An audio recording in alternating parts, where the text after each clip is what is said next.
avec Annie Schneider. Yeah. Micro ouvert, open mic. Solo box.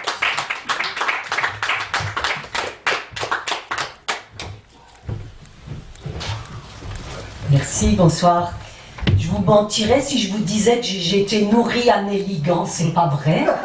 Moi, c'était Goethe, Sturm und Drang, ça veut dire tempête et contrainte, mais c'était aussi dans l'esprit romantique, et Verlaine et Baudelaire, évidemment, des poètes maudits qu'on apprenait par cœur à l'école.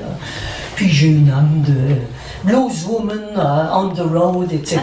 Donc on se rejoint là, puis quand même ça fait 33 ans que je suis souvent aux racines ici.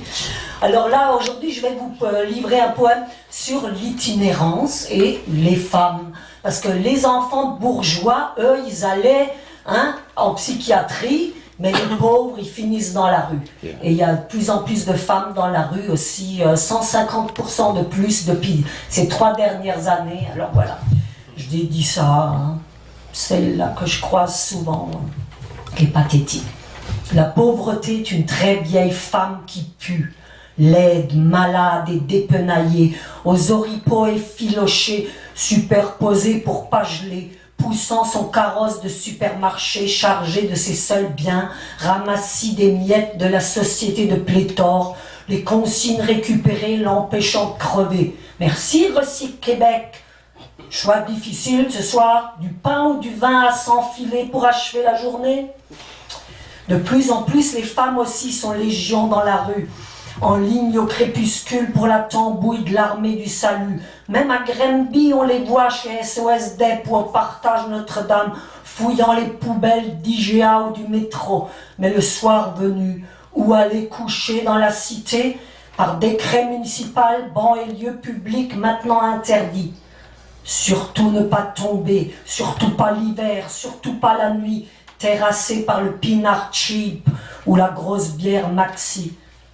Plus rien à perdre sauf sa vieille peau, anyway de trop, dégoûtant même ses enfants qui l'ont laissé sombrer dans sa douleur, occupés par les leurs, le carrousel à faire rouler, la chaîne à graisser, la roue à faire tourner, et le soir venu, souper très tardif et trop copieux, nauséeux et vidé, incapable de s'abandonner naturellement au sommeil, la petite mort des bons amants, des enfants et des innocents. Mais pour elle, la vieille tannante n'a jamais su s'adapter ni à l'homme, ni au pays, ni à la société qu'elle assume, droguée à la résidence ou laissée loose dans la rue. Après tout, qu'est-ce que ça change de plus?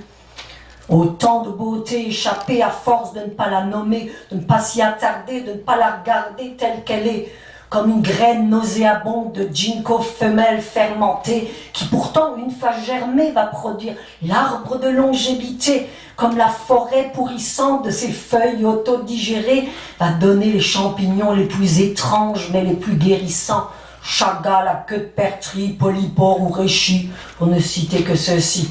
Je sais que je déraille comme elle, souvent la vieille, sans repère, ni lunettes, ni presque plus de dents, car même pas enregistrée au ministère de la Charité.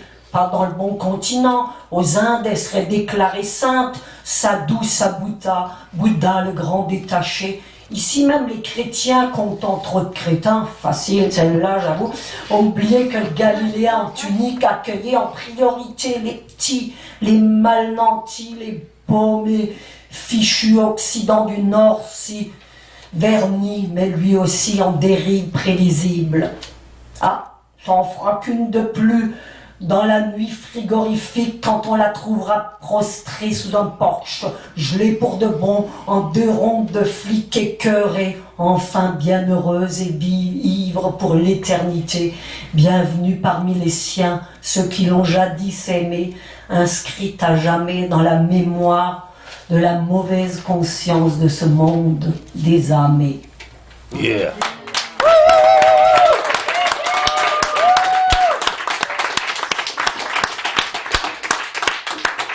Je peux vous en faire un autre très court? Est-ce que je peux? Très court, un peu plus joyeux, lumineux. D'où je viens là, de la forêt. Alors, oraison bucolique. Jamais encore la nature ne m'a déçu. Toujours, à chaque rencontre, elle m'a émue par ses multiples beautés. Et à chaque fois, elle fait vibrer mon âme. Et même souvent, je me fonds en elle, immobile, immuable, mais toujours en mouvement. C'est formidable. Alors comment, moi, la paix s'installe et que mon état mental d'ordinaire si bavard se calme. Depuis ma toute petite enfance dans les forêts d'Alsace jusqu'à mon cher Shepherd et le royal désormais, la terre et la forêt sont mon ancrage et en l'écoutant j'entends le chant des origines.